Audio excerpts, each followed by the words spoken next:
Hey, hello everyone, and welcome to the show. Thanks so much for stopping by here on John Park's Workshop. I just got distracted because I noticed that where'd my lower third go? Hey, there's, hey, we got a logo and the title of today's show, which I'm so excited about, which is going to be the Cat Piano MIDI mod. Also an update on the guitar pedal friendly line out mod on a different Cat Piano. It is just Cat Pianoville around here. I have so many Cat Pianos. In fact, I just realized with that lower third there, you can't see that Lars is just chilling with another Cat Piano. It's just Cat Pianos all the way down. I'm so excited about it.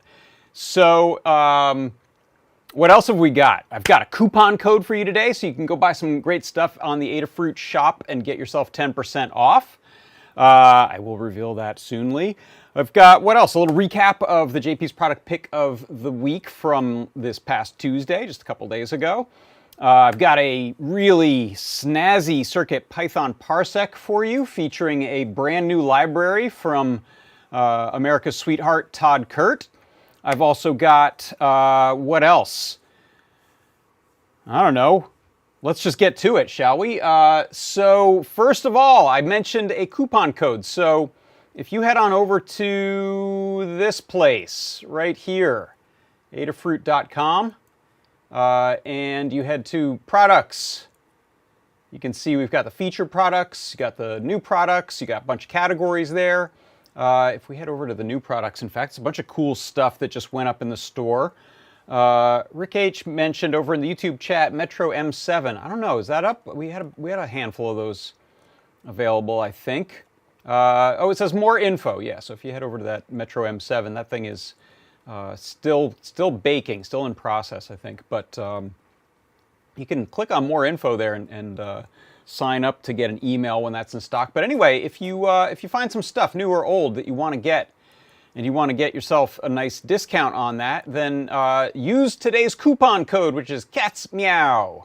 CATSMEOW, Cats Meow. That will get you a nice 10% off discount. That coupon code should be good through to the end of the day, East Coast time. Hey, David G. Soonly. Yeah, I don't think that's really a word, but it's fun. So, yeah, head to the store, get yourself some stuff, and get a nice discount with Cats Meow. That's good until midnight tonight, East Coast time. Let's see. Let me look at my notes. What else have I got going on?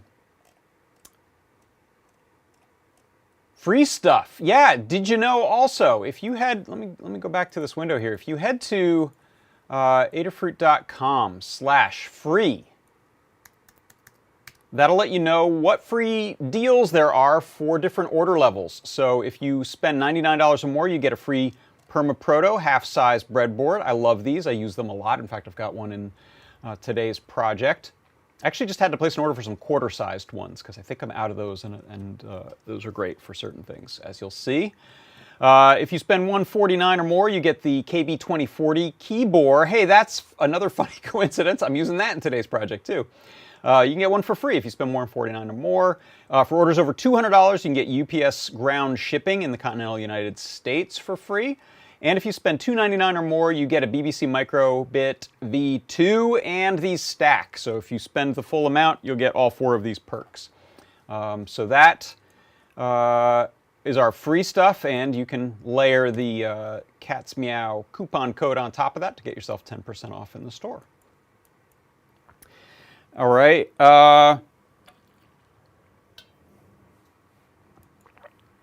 When I say I'm looking over at the chat, by the way, that's this place right here. That's our Discord. And if you are somewhere like Twitch and you're wondering where's everyone that seems to be chatting with the host of the show, they are very likely over here on our Discord. So you can get to adafruit.it/Discord. There's a bunch of different channels there with a lot of stuff going on all the time, but the one you want to look for during a live broadcast is the live broadcast chat channel. It's up near the top. It's one of the top ones up there, and that's where all these lovely people are hanging out, trading quips, answering questions, having a fun time. So head over there. I'm also keeping an eye over on the YouTube chat. If you're there, I can see that chat as well. What else? So we also have a jobs board. And if you head over to jobs.adafruit.com, you can check out what's available. These are job openings across the whole Makerverse, including a couple jobs that are open at Adafruit right now. We've got a position for a junior bookkeeper and an employee resource assistant for benefits and payroll. Those are open positions. Those are in person most of the time. There might be some off-site stay-home days, but that is not a remote position, and it's full-time. But you will find a lot of other job openings in the jobs board, which are remote, part-time, contract, freelance, full-time but remote, telecommuting. All the different permutations are available there. You can post if you have a job opening. Go to jobs.adafruit.com. You can post the job opening. That will get vetted by Lady Ada and Mrs. and Mr. Lady Ada, but not Baby Ada, because babies have poor judgment. But those are all vetted positions, so you can trust them. Head on over there and look for some work. And also, you can also post your resume if you're looking for work in that available for hire section that you see up there. So that's jobs.adafruit.com. Why don't you go check it out? I don't know. Just do it. Someone asked, I wonder how many different coupon codes Adafruit has produced. Maybe 100 a year? Yeah, you know what? We do a new coupon code every week for at least 3 of the shows. 3 Hangouts, this workshop show, and Ask an Engineer. I'm not sure if there's a coupon code on any of the other shows. But yeah, so that's easily 150 or so a year just from those shows, because they're different ones every week. All right, so I've got this show on Tuesdays. Oh, I got a fleck of something on my shirt, too. I've got this show on Tuesdays. You can see the logo right there. That's JP's product pick of the week. During the show, I like to show you something new in the store. Sometimes it's not new, but this week it was a fairly new and updated one. Give you the lowdown on it, show you some demos, and give you a deep, deep discount. This is a case where no coupon code is necessary. We just cut the price, often in half. Let you buy them right there during the show. The show appears inside of the product page, so I always give you a chance to head over there if you want to watch the show from the product page and throw some stuff in your cart. And I like to do a little 1-minute recap of the show. This is what the show looked like this week with this really cool little boost converter. And here's the little recap. The Mini Boost 5-volt at 1 amp. Let's see here, I've got a 2 AA battery pack. And right here I have a Metro Mini. So any of your AVR boards, if you're trying to run Arduino Uno or this little Metro Mini, those really want 5 to 9 to 12 volts in. I've got my Mini Boost, and it is receiving this roughly 3 volts from the battery. So that's on its in. And then on its 5-volt out, I'm driving the Metro Mini there. And then I have a NeoPixel ring here. This is plugged into 5 volts on the Metro Mini as well, and it's getting data over I/O pin. So this is great. You've also got the enable pin on there, so if you want to use a power switch, an on-off switch, if I flip this on, you'll see I've got my LED ring there with the full 5 volts that it wants, boosted up from the 3 that it was initially going to give us off of that battery. The Mini Boost 5 volt 1 amp.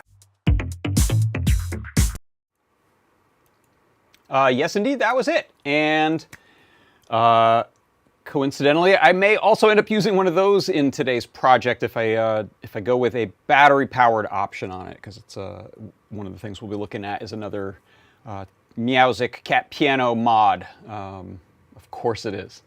So, by the way, I also found out there is another instrument made by this company that is dog-based, and it's not a piano. So if I can get my hands on a couple of those, maybe that'll make an appearance as well. They're killing it. Be Real Toys or B Toys, something like that. All right, so hey, what else? Next up, oh, let me answer this question. Rick H asks over in the YouTube, what is the Discord server name? So the server name is Adafruit. This is it right here. Whoa, sorry, I clicked on the wrong thing and made it really huge. Let me try to, oh my gosh, the whole world is now just this one Discord chat. Let me try that again. Woo! All right, move that back there. So our server name is Adafruit. Adafruit.it/Discord is a link that we have up on our blog that'll get you there, get you the invite, and head you over to the server. If someone who's, I actually don't know inside of Discord, if you're looking for it, if you can go to a sort of global search and just look for Adafruit, you should be able to. And then, yeah, this channel name is the live broadcast chat channel. And in fact, I'm just going to open up that cropping on that window for a second so you can see there these channels that I'm always talking about. So here you can see, this is the Adafruit Discord. There's a name up there. That should be what you need, right? I don't know if there's a URL for that that's not obvious, but I'm guessing it's just Discord Adafruit. And there you can see the channels. So we've got some welcome and code of conduct, announcements, and then general chat, the live broadcast announce, which will let you know if live broadcasts are happening. And then there's this one, the live broadcast chat channel. That's the one that's generally most active during a show. And then you can see we have a lot of general stuff like pet photos. We have a bunch of these help with channels. So if you have questions in a certain specific area like audio or radio or Arduino stuff, CircuitPython, those are great channels. A lot of the developers for CircuitPython hang out in this one, CircuitPython Dev. So if you're working on core stuff, libraries, and so on, that's a good place to hang out, and on and on. So we've got a bunch of channels there, but this one right now is the live broadcast chat channel one. Good question, Rick H. Thanks for asking. And Tackle the World, thank you for also adding in there. Yes, live broadcast chat is the channel you'll be looking for. Window is clipped so you can't see oh, did I never? Sorry, thank you. I forgot to actually push. I have to actively push that change. There you go. Making everything I just said make more sense, I hope, now that you can see those there. Yeah, so that's the list of channels that we have. I can scroll through there. You'll see it goes on and on and on and on. You can also fold some of these down if you want to hide them, I think.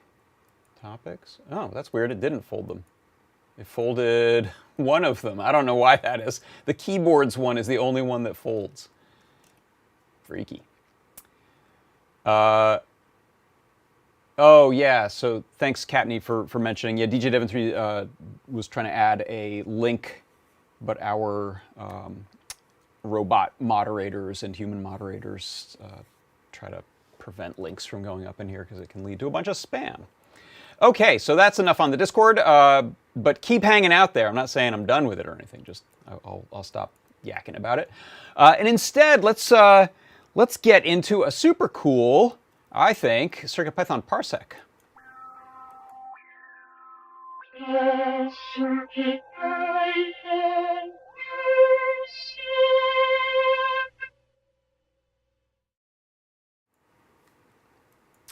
Here we go. For the CircuitPython Parsec today, I wanted to show you how you can use the noise library. So the noise library is an implementation of two-dimensional Perlin noise, which has its roots in computer graphics going back into the 80s. But it's a really great noise function that gives you smooth transitions, as you can see from this image here. Here's an image of some Perlin noise. Smooth transitions between values. And so that's something that we can use all over the place. I'm going to show you a demonstration using both some ASCII art in my console as well as a NeoPixel. So if you look here, I've got a little cutie pie, and it's got a NeoPixel on there that I'm going to diffuse with a little bit of acrylic. And I'm going to go ahead and just restart the code here. And what you'll see is a smooth flow of values that are running from -1 all the way up to 1, and sometimes not making it to the ends, sometimes hanging out in certain areas, but always a smooth transition rather than random jumps. And you can see the effect on the LED there is that we get these nice glowing undulations that are different from a flicker. We don't have that sort of randomness of sudden on or off and bright jumping. It's always going to transition smoothly, which is really cool. The ASCII art isn't going to look so good on this video, I know, but if you try this demo out, and we'll have a link to the code, you'll get a really nice flow of these little asterisks, and then I also have the values that I'm translating those to for the NeoPixels. So the way this works is I've imported the noise library, and that's something you can add using Circup. So Circup install noise, we'll grab it from the community bundle. And then I am taking the noise value in my main loop here. I've got some notes here. Noise is a 2D map that has XY coordinates. What we're going to do is just traverse a line just on the x-axis. And you can see in that little image, I put a green arrow on there. So essentially, we're moving across this thing, and we're grabbing values that are going to be anywhere from a -1 to a +1 underneath that point in the line as we increase I, or in this case, noise val, which equals noise, and then the x times, and I'm making it move sort of slowly through there, so x times 0.02, and then y I'm leaving alone. Then I also remap that, so I'm using the map range function to turn that -1 to 1 that we'll get into 0 to 255, which is what I'll raise and lower my RGB values on the NeoPixel. And then I set the NeoPixel to those values. Then I'm also doing all this print stuff, and then I'm incrementing x by 1. So that means we're just going to travel forever on this endless 2D noise pattern, which gives us this really nice glowing effect on the LED as well as these sweeping pixels. And so that's how you can use the noise library to make really beautiful transitions in values. And that is your CircuitPython Parsec.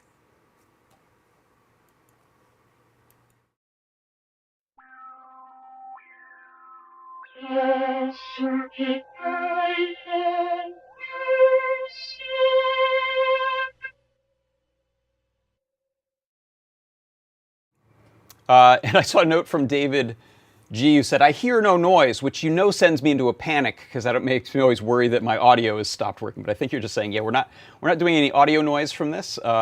We're doing sort of visual noise in adjusting the asterisks, which is really just mapping the value to a number of spaces in that print statement. And then we also have the nice noise of the values on these RGB LEDs. By the way, you can also set those to be just on a single color if you want. If I do something like this, you'll see I can just glow and undulate and pulse that red diode on the RGB LED. And this, by the way, Todd wanted to make sure that I made it clear, was an implementation. He implemented the existing code of the Perlin noise in a CircuitPython library. It's not an algorithm he created from scratch. So just to give credit where credit's due, if you want, look up the Wikipedia entry for Perlin noise. It'll tell you about Ken Perlin and the creation of this use on Tron, and then throughout computer graphics. In my whole career in computer graphics, essentially the default noise pattern that you would use for things like materials and texture maps and effects was variations on Perlin noise. Super, super useful. All right. So let me stop that thing from updating. By the way, so let me show you in the chat. So if you're wondering where to get the code for this, I'll include a link when I post the repost of the 1-minute excerpt, or the 2-minute-ish excerpt of the CircuitPython Parsec on YouTube and a blog post. But you can see there, Todd, thanks, he posted a link both to the article on the Perla noise or simplex noise and the GitHub repository for grabbing the library and the code example that I showed there. And then I just added the LED code to it, but Todd's example will show you the the asterisks dancing in your console there. All right, so let's see, what's this get us to? I wanted to give an update, actually. So I'll jump over to the bench cam now. And I wanted to give you an update on the NES emulator that uses Pico that I've been building. So let me head over there. I'm also going to actually increase the exposure here a little bit. Oh, I know what's up. My main light is not on over there. Let me grab that remote. Oh, you know what? I moved that light somewhere and took the remote with it, so I'm going to do it the old-fashioned way and walk over and turn it on. I may need to grab the diffuser for this too. Yeah, woo. Turn that down. 1 second.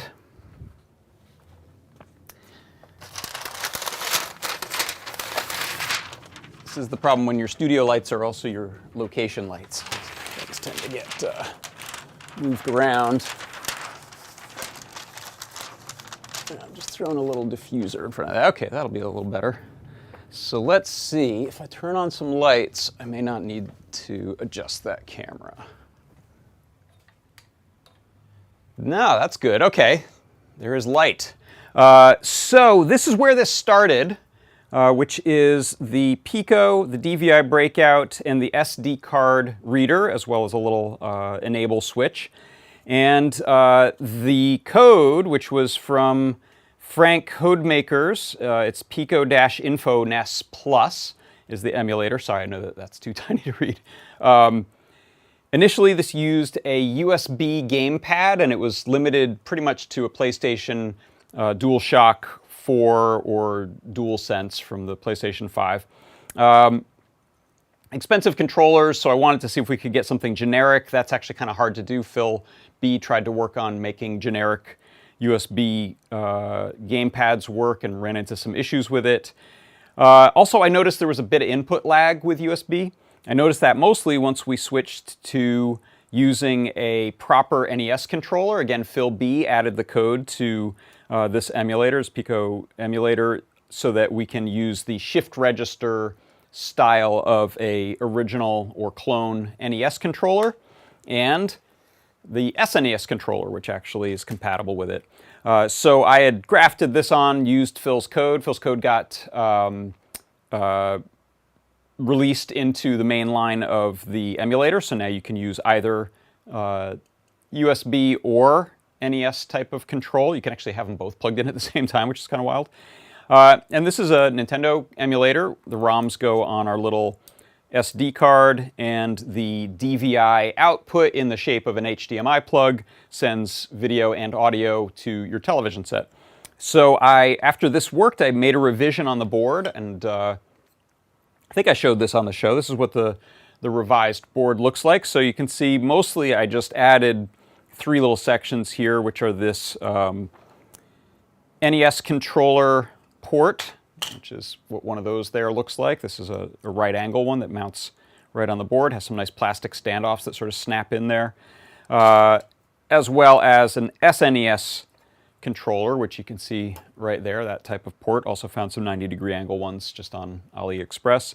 And then I also added a breakout for header pins in case you wanted to experiment and try other stuff. So that breaks out the pins that are on the Pico that are being used for these shift register style controllers. I also put some pixel art there. Please don't sue me. And I put one together, and it works. So I actually, we'll take this apart a bit, but I realized since I had put some neat art I wanted to see and I didn't have a case for it, I could just screw the exact same board on as its own case. So if you order, you can't order fewer than 5 of these, so you could have 2.5 of these that actually make their own case if you want. And I put some rubber bumper feet on the bottom there. So I wanted to show it in action, so I can plug the NES controller right in there like that. I'm going to give it power, which I'm just using a USB power bank, but it could be any USB power supply is how I have this configured to work. And put this in the off position. So the power is just powering the Pico. And then we've got USB. And you know what? I'm just going to open up my chat because I'm always want to make sure that there aren't any questions or emergencies with my audio in particular. Okay, so now I've got a USB cable that's going to plug into the DVI port plus audio. And then I could plug this into a regular old LCD panel, and I probably should because it's much brighter, but I do have a little cheap converter that'll take HDMI and go out to Composite, which will work with this little JVC CRT. So I'm going to go through this little converter. I'm going to see if I can switch to this view. Oh, that blocks it entirely. So hold on, let me move a window for you. I would love to have brought a bigger TV over, but that's a pain in the neck. So this one at least can go on a camera stand or a lighting stand. Okay, so this is on. This is on. I'll turn on the little enable switch there. And you can see it's going to negotiate the video resolution and NTSC. You'll see a big bar running through it, which is just a mismatch between refresh rate and camera shutter. But you can at least see, if I launch good old Super Mario here, we should get audio as well. This has just a little speaker in it.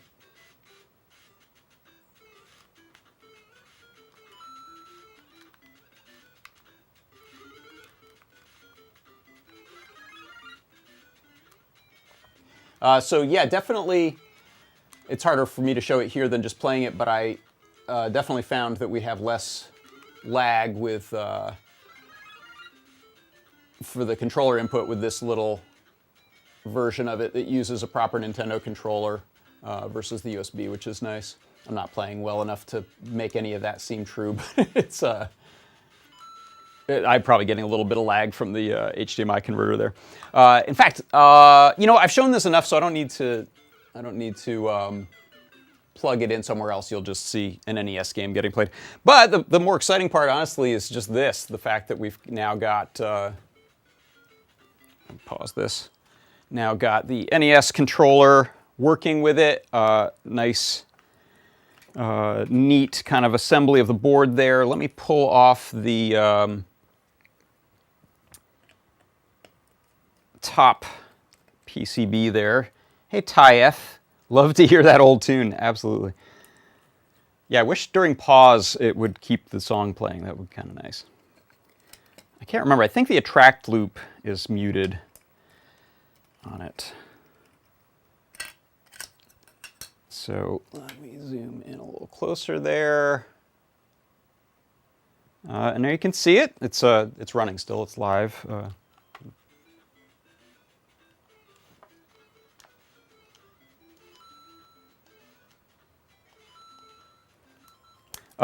And so now we've got our NES plug. I can't remember if this, I think this does not mind if I go ahead and hot plug. I could be totally wrong though. I think I tried this and at least didn't ruin it. So I'll hot plug in a SNES controller there. Yep. Just in time to get killed. But yeah, so now I actually have both plugged in. which I think it kind of doesn't mind. You could get real creative and actually do two-player left-hand direction, right-hand jumping. Let's try that. If you're real lazy and don't want to keep your hands together and have them slack because you're lying on the sofa or something like that. Let's try it. This should work. Get these in camera view. Oh, nope. Let me see if I got to restart it. Let me try powering it on while both are plugged in. Oh no, I'm totally wrong. It doesn't work. Huh. I wonder why it selected the SNES pad. They're both plugged into the exact same thing. Okay, so probably I shouldn't be doing this. So I'll go ahead and unplug that. I did get it working. I mean, it does work if you have a USB controller and one of the SNES or NES controllers. That'll work. By the way, I found out, I think in the UK, SNES is the shorthand for Super Nintendo Entertainment System. SNES. So another question here from David G. The emulator does not support two-player, yes or no? I don't know. I don't know if it does. If it did in the original, it would have had to have been through some sort of like on-the-go hub. And I don't think it did. I think this particular emulator, maybe in the Linux version, but my suspicion is when this got reworked to run on the Pico, that it was single player only. Someone can correct me if they know, but I suspect that this was single player only. And these are not configured as two different ports. So in code, that's something that I didn't even ask Phil B to look at. So I don't know what the difference is. I'm assuming you just need a whole separate set of clock, latch, and data pins for the second controller port for that to work. So none of that is configured. So this is really not a two-player machine. That would be cool, though. So maybe something to look into. But anyway, yeah, that's the board. And you can see I didn't solder on any headers for the little breakout, but that's just exactly the same ground, power, and clock, latch, and data that the controller ports use. And I did, since the specification on both of these has two other pins, I did run those to open pins in case we want to try to add functionality later.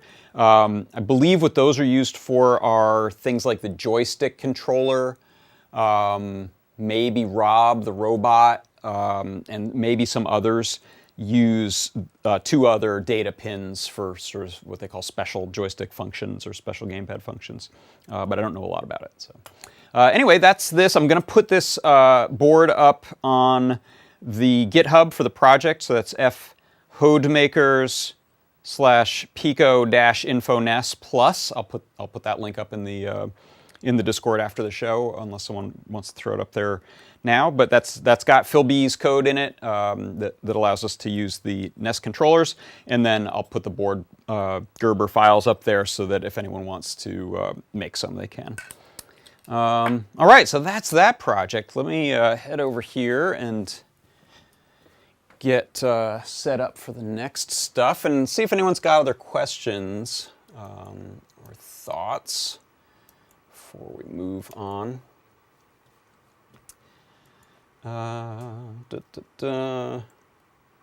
Needs more Zelda. Yeah, I don't have a Zelda on there.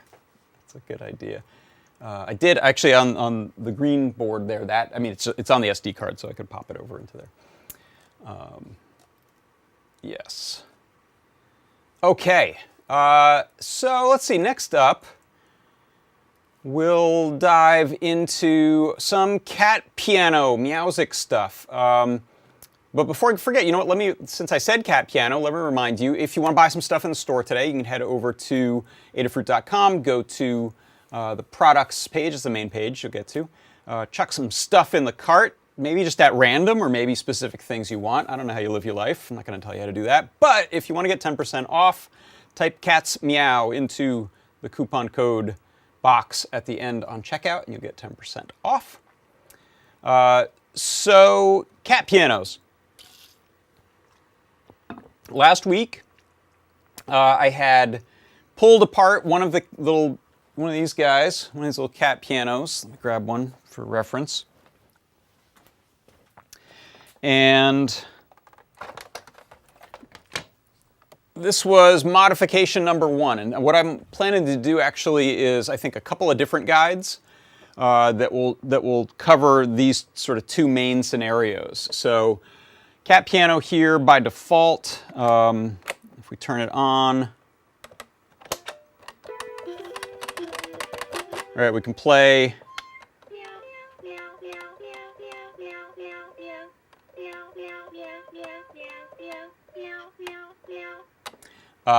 Cat noises, songs that are built into it, some percussion stuff. Speaking to this microphone, except I cut the wire on that because we're getting tons of feedback.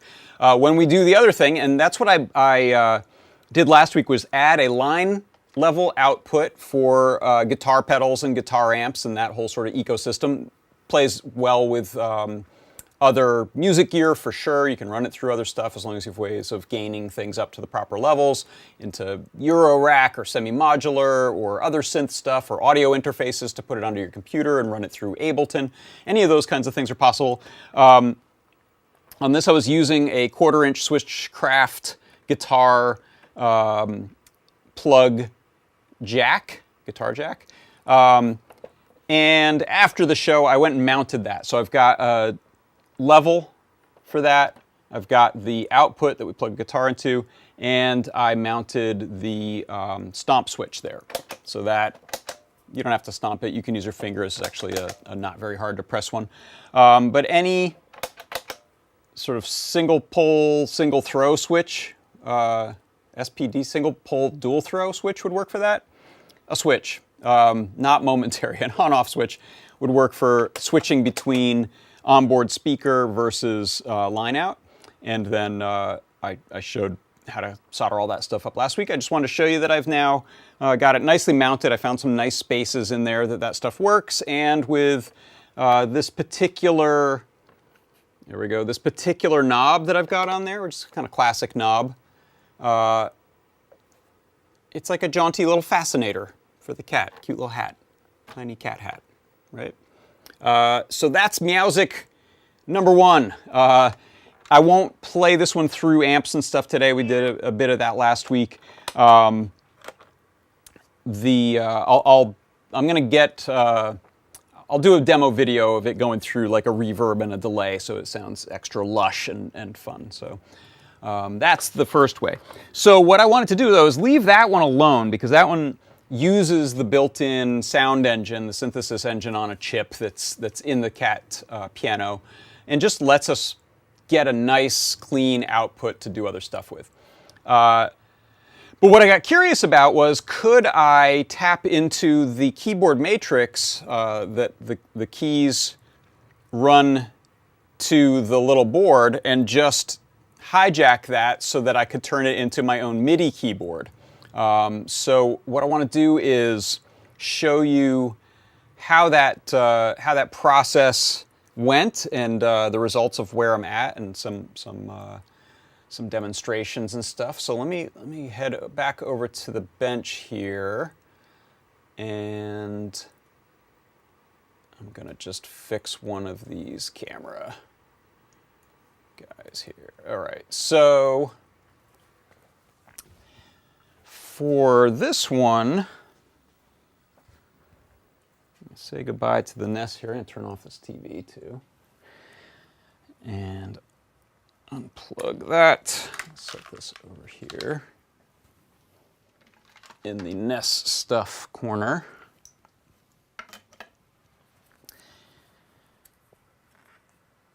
And Liz says, is this tapping into the matrix or clawing into it? It's definitely clawing our way into the cat piano matrix. That's for sure. So let me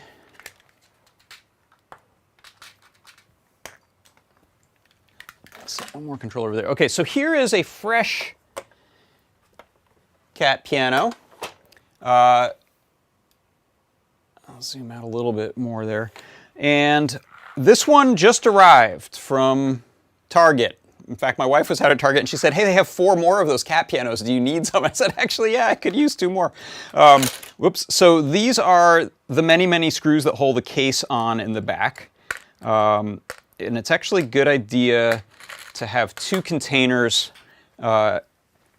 just to keep some sanity, because there's one size of screw used for all of the case back. So all of those are the same size screw, thankfully. And then there's a couple different sizes of screws on the inside, but it's kind of obvious which they are. So, but this is my first time opening this one up, so shouldn't be any surprises. Okay, yeah, that's pretty much exactly how the other ones have been. And so what we have is battery, 4 AA battery pack there, and they run a couple diodes right here, I guess, to prevent a short circuit if you put them in backwards. So they just put 2, presumably like Schottky diodes or something right there on in line with that wire that goes to the battery pack. And what I'll do is I'm just going to lift off. They have some of this tape that they use to make assembly easier so that cables don't get pinched, wires don't get pinched. I'm going to remove those just so that I can kind of fold up the bottom underneath it a little bit better, just to get part of it out of the way there, make this a little more compact. Okay, so now what we get is the billion other screws on the inside to deal with. But what I want to do is talk about the keyboard matrix, how it works. I'm actually going to pull this one fully apart so that we can see it, and then I will show you the other one where I've actually done the assembly to make it work as a MIDI controller. So let's see if this bit is small enough to at least let me quickly, nope. All right, this is going to be the unscrewing montage here that will happen at normal montage rates. So what I'm going to take out are just the keyboard mounting screws, and what we'll find is the same sort of elastomer button pad, just like a rubber dome keyboard or a video game controller, the inside of the CNC. They all use this same sort of switch, which is a PCB that has copper traces that are sort of fingers that are near each other, and that's representing 2 sides of the contact that's open, and then the rubber dome has a conductive pill on the bottom of it that when it gets pressed down, it reduces that resistance enough to close that circuit, short that circuit. One of the interesting things I noted is that if you look at the ribbon cables, you can see there's kind of these 3 ribbon cables, 4 ribbon cables here. There's a bunch of buttons on the front of this. All of these, you can see them right here.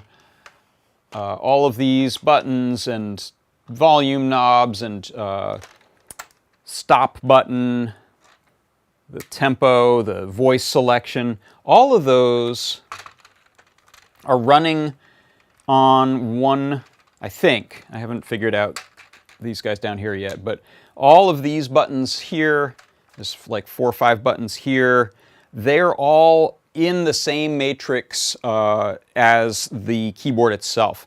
And so if you look at this ribbon cable here, that's what actually takes all of the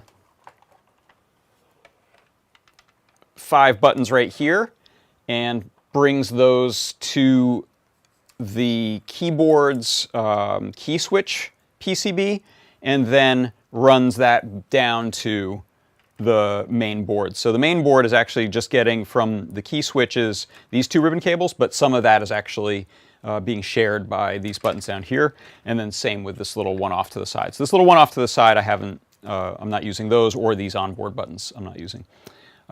So let's see, that should be that. So I'm going to remove more tape. I kind of like this. This is like the world's thinnest packing tape. I kind of like this stuff. I should figure out what it's actually called and get some, but it's a really thin, non-residue leaving behind, doesn't leave much residue behind type of tape. Okay, so this is the reason there were so many screws on that was just all of the force of a intended user, typically a kid, banging on the keys, is being applied to this. So this has a lot of screws to hold it in place. It's a pretty strong but slightly flexible plastic to deal with that abuse. And let me see if I can get it out without removing the main board here.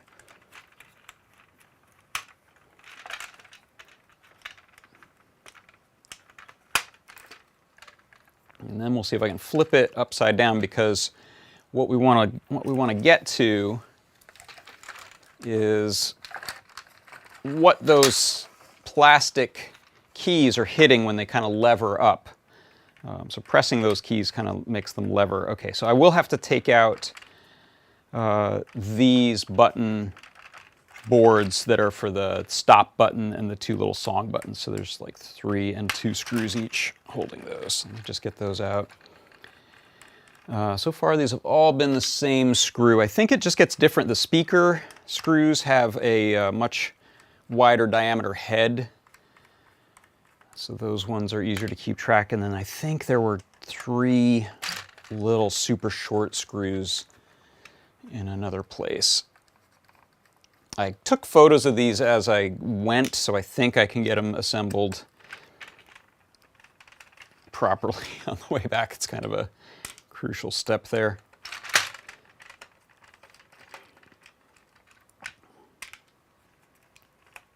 Okay, just one more. Thanks for your patience with all the unscrewing.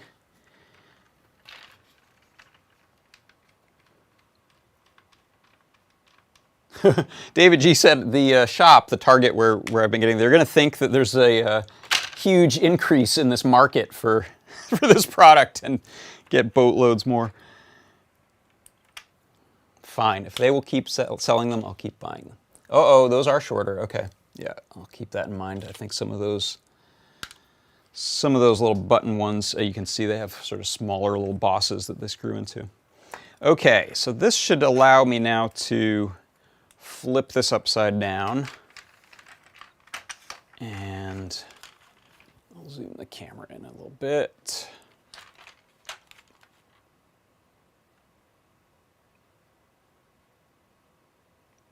Okay.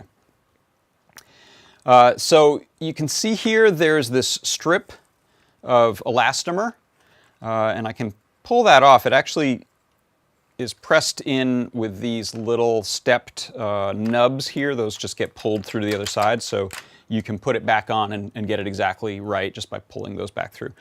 So those are little elastomer domes.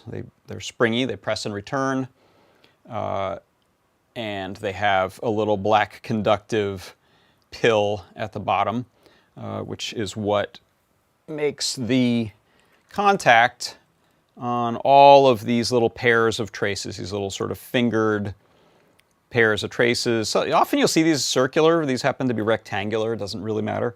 And so these are labeled on here, S1, 2, 3, up through 28. So those are I presume there's 28 keys on this. So those are all the keys.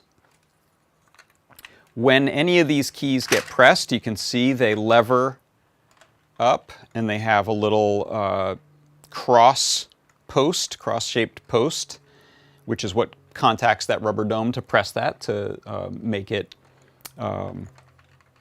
press the elastomer down and close the contact.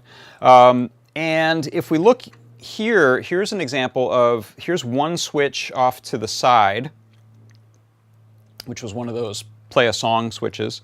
That is also part of this matrix, and I can see here the buttons coming from under the speaker side. There's the piano, bells, meow, organ, and banjo buttons. Those are also taking place in this matrix party here.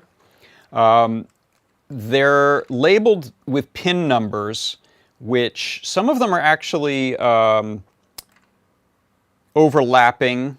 This is a P0 and this is a P0.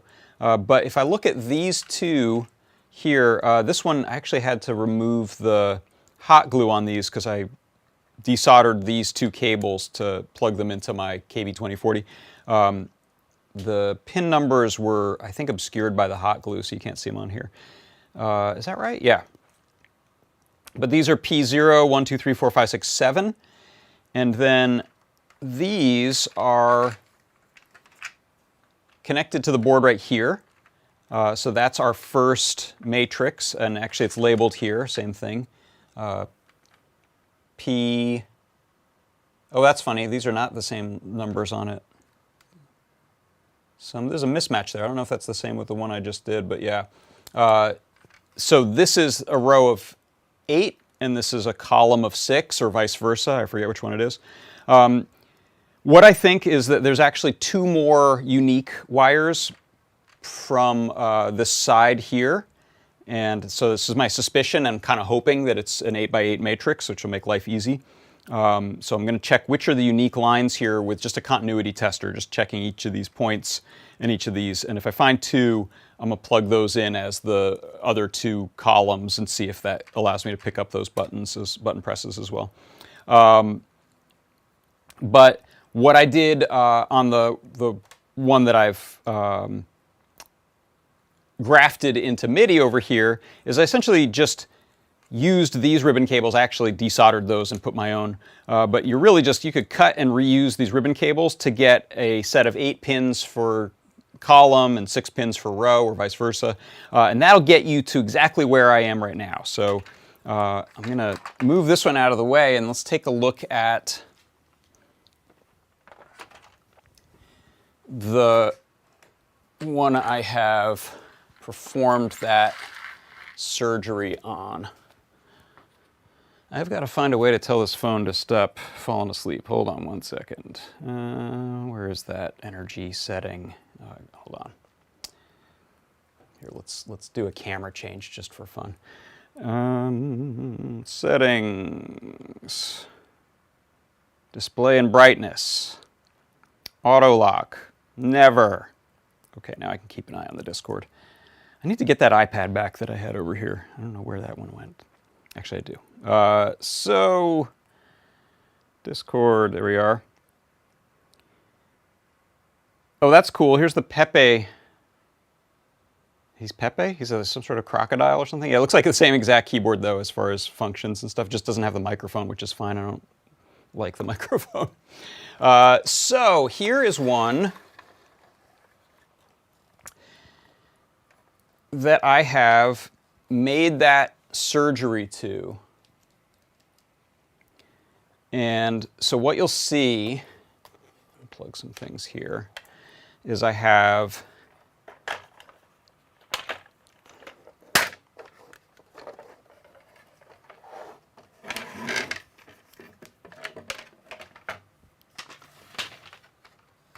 got a little more room here now. Oh, it's on, so its little drums just started. So what I have here is, remember I said I just cut those 2 6 and 8 conductor ribbon cables and ran my own. So I've got 8 conductors here that are running from pins 2, 3, 4, 5, 6, 7, and 8, and 9. Is that right? Is that 8? And then around the other side here, I've just gone into the SPI pins, and just I'm using them as regular GPIO pins. So like MISO, MOSI, clock, A0, A1. Is that right? Is that 6? And D10, I think, is the very first one. So we've got 6 there. I suspect I'm going to end up going to A1 and A2 with 2 of the lines from here. And ignoring everything else on it, ignore the resistor here, this other wire. With just this setup, what I have is USB MIDI capability. So using the keypad library, and I can show the code in a second, using the keypad library, I can read those as a set of column pins and a set of row pins. And the keypad library is fantastic if you happen to get the order right, which I think all I had to do was switch row and column to column and row. Once I got that, it just works. So these identify themselves as key 0, 1, 2, 3, 4, 5 up to 27 when I press them. Since these are shared, I also get these 3 buttons here and these 4 buttons here. So all of those come in as unique button presses, and then I can just simply map those to MIDI notes to send out. In this configuration, ignoring the extra circuit there, that works for USB MIDI. What I decided to do this morning, and I had that working yesterday, I showed that on the show and tell last night. So if you want to see me playing just a software synthesizer on the computer with that, that's what I did. That would also work great for an iPad. So if you use the little camera connector kit thing, USB on the go kind of thing for the Apple ecosystem, power and data of this going to the iPad, now you have a USB. I haven't tested it, so there's always a chance it doesn't work because it's drawing more current and Apple gets mad, but there's a really good chance, because I've done this with some other projects, that you can plug this in and get your Apple iOS device to play any of the bazillion great synthesizers, free and paid synthesizers. Animoog is a really good one that's usually free from Moog, Animoog. So that is how I had that working last night for show and tell. What I did since then is, I'm going to go ahead and close this back up here so we can demo this. I looked at Liz Clark, Blitz City DIY, has the excellent MIDI for Makers article, and I always have to, or Learn Guide, I always have to reference that to remember the right way to hook up a UART TRS MIDI output, which is what I've done here. So this is a stereo 3.5 millimeter jack. I have the tip, ring, and sleeve. I color-coded them red, green, blue just because I think of those in an order. So red, green, blue are my tip, ring, and sleeve. Tip goes through a small resistor, I think 12 ohm or something like that, to the 3-volt power supply on the KB2040. Ring is the UART TX line, so that's actually sending the MIDI data, the MIDI messages, and then sleeve is going to ground there. So with that, I can now plug in either one of these kind of adapters and get to full DIN 5 MIDI, which is excellent, great. Sometimes you may need to futz around with USB-A Type A or TRS Type A or TRS Type B MIDI. I'm using Type A now because it really has finally been sort of standardized by the MIDI consortium. So Type A, you can get converters. I built a converter that lets me sort of swap A and B if you need to. But a lot of devices now, like my little nano box here, use the 3.5 millimeter TRS cable and can auto switch. So I think this one can detect A or B and just do the right thing. So you can't lose there.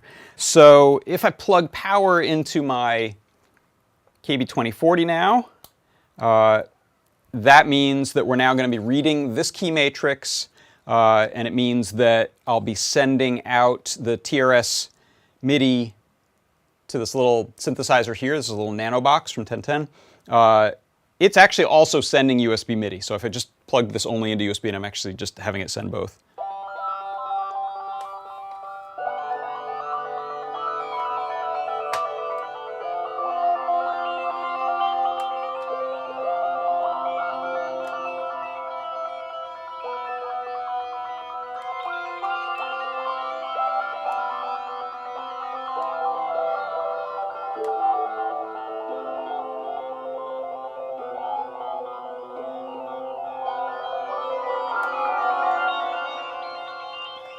So much cooler sounds than a stock meow out of the cat piano. This thing is kind of an endlessly fascinating wavetable synthesizer.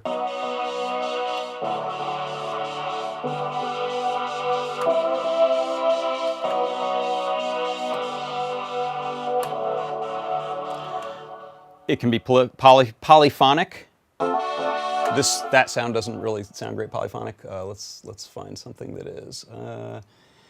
Any pad? New Age Memory. That'll probably sound good with chords. Ooh, that's not what I expected at all. That's not New Age sounding to me. Let's see. How about Buzz Organ?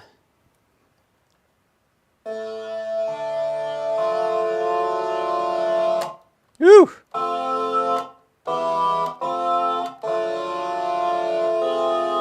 That is a dissonant organ. It also didn't have any reverb on it. This thing has reverb built in, so...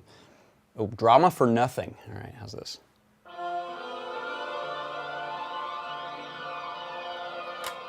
By the way, how's the level on that? Can you hear that?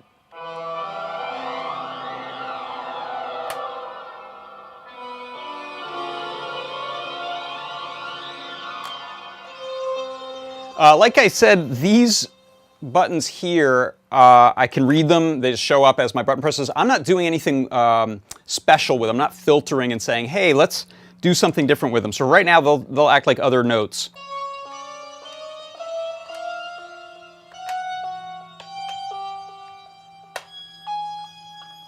That one's real high. I think that's what makes me suspect that these are the missing buttons that are not in that 8 rows or 8 columns that I'm not picking up yet. Those are not connected, but I don't have to use those as notes. So what I may do is actually say, okay, if key event 28 or whatever this shows up as comes in, don't use that for sending a MIDI note. Use that for sending maybe a MIDI program change, which means I could have bank select, so I could pick between like 5 different sounds on the MIDI synthesizer, the MIDI-controlled synthesizer, so long as it accepts those kinds of messages, program change messages.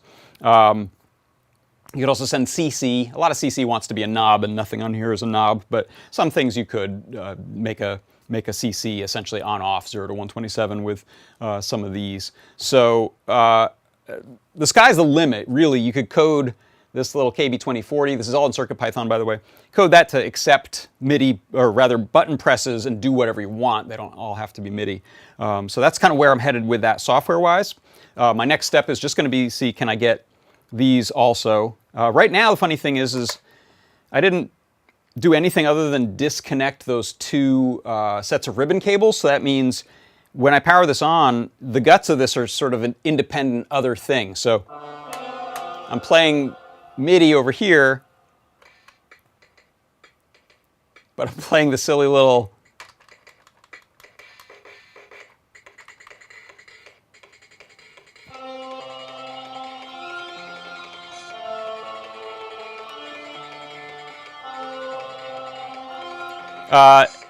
if you combine the 2 hacks, then we could do a line out, and you could actually hear that terrible little drum coming out and put it through some effects.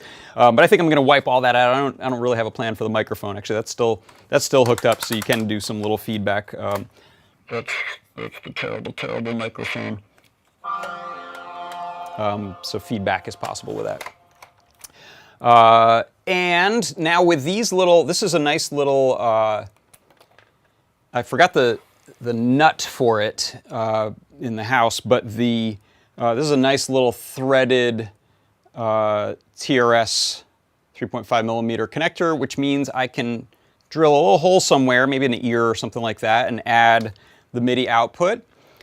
If this were to be a pure TRS classic serial MIDI keyboard, then I could run the KB2040 off of the batteries in here, maybe go through that little mini boost again, maybe steal the use of this on-off switch, and then it's just a self-contained battery-powered MIDI keyboard that costs $30 plus another like $15 in parts or something like that, which is great, and it's unique looking. If I want to also allow the capability of USB MIDI, then I'm going to need to put probably a USB-C port on here somewhere, or a different USB type and some adapting on the inside. So I'm not sure yet. I have one of the little... We have the DIY USB and HDMI cables and connectors in the store. This is one that I have USB, or rather MIDI on right now, but you can see these are these nice little PCB boards and ribbon cables. So if I internally need to do a little bit of adapting, these are kind of a nice way to go. Also, the KB2040 is pretty unique in that it has, let me pull this off the board. I put some headers on here just so I could take this off and use this sort of breadboardish, sort of perma-proto-ish. Oh, there's the snoring. That's the terrifying, after like 2 or 3 minutes of not using it, it snores and go to sleep. And that happened to me when I had it plugged into a delay pedal and, and an amplifier, and all of a sudden this sound started freaking me out.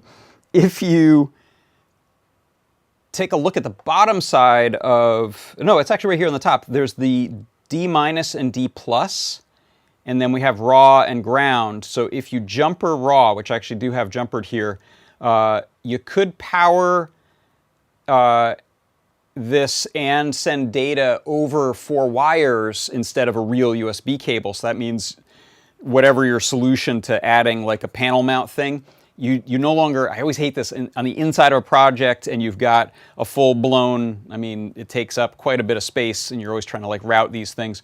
So you could literally hack this off and just solder those 4 wires here on the inside if you wanted to make this something that just had like a little cattail, and it's not a removable USB cable. It's just kind of a permanent one. That might be a fun way to do that. So KB2040, really great for these kinds of MIDI projects. It's not just for keyboards or mechanical typing keyboards.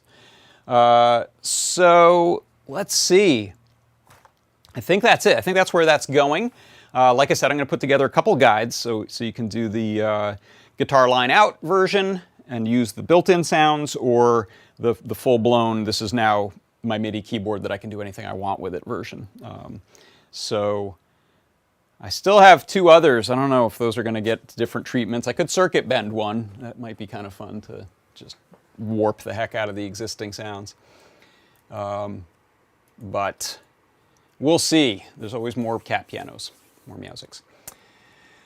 Ooh, C. Grover, nice idea. Put an accelerometer inside the microphone for variable CCs. I love that. That's really smart. That's really good. Yeah, because the microphone cable is two wires, so we might be able to get some data from that out to the KB2040. I probably need more than 3, right? Or more than 2. I probably need 3 lines. Yeah, or 4 for I2C. But yeah, interesting. I just replaced that cable too. Let me know other ideas. Yeah, there's USB panel mounts. We do have some USB-C panel mounts about that big, so I could put a nice like 3/4 inch or inch hole in the top of it. Pop that in there, and you can just plug in a USB. That's the nicer way to go, probably, than a permanent cable. David G asks if, I wonder if TRS MIDI is something from the 80s. Hint, there's a retro computer joke, TRS-80. Indeed. I had a TRS-80 Model 1 and Model 3 as the first 2 computers in our house, actually. I'm fond of them. I don't have any now. Unlike Anne, I am not collecting retro computers. I'm collecting a bunch of CRTs for some reason, but I'm trying to stay away from... Yeah, Liz says TRS MIDI is the rudest MIDI. It is the rudest MIDI. It's so rude. At least there's not a third type that like puts the sleeve on the tip or something. At least they limited the number of permutations, right? All right, well, I think that's going to do it. Is that everything for today? Just to mention again, if you want to go get some stuff in the store and get a discount, 10% off with Cat's Meow, head on over there and pick up some cool stuff. And also remember, we've got some free giveaways with different price points, $99, $149, $200, and I think $299. You get free stuff in the store. Yeah, David G says, now we need the RP2040 to make the sound and be a synth. I think Todd Kurt has a Pico doing that with the RP2040, right? You're doing if you're in the chat, Todd, let us know. I think you have some onboard synthesis happening now. So not just sending MIDI, but actually being its own synth, which would be cool. All right, well, that's going to do it. Thanks, everyone, for stopping by today. I hope you have an excellent Friday and weekend. And we will be doing, I believe, a deep dive. There should be a Tim Foamy Guy deep dive tomorrow. And I'm not sure if there are other deep dives. Scott, I'm not sure if he's up to his hijinks yet. I'll be back with another product pick of the week on Tuesday. We'll have 3D Hangouts on Wednesday, plus Show and Tell. Come on by, and Ask an Engineer. And then I'll be back with a workshop show, and I'll probably have this thing buttoned up, so I'll be able to show you some of the other functionality. Hopefully I've figured out the rest of that keyboard matrix there. Oh, and I'll show you the code for it. I forgot I was going to show you it, and I didn't this week, so I'll show you that next week. All right, thanks everyone for stopping by. For Adafruit Industries, I'm John Park. This has been John Park's Workshop. Goodbye.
Thank you.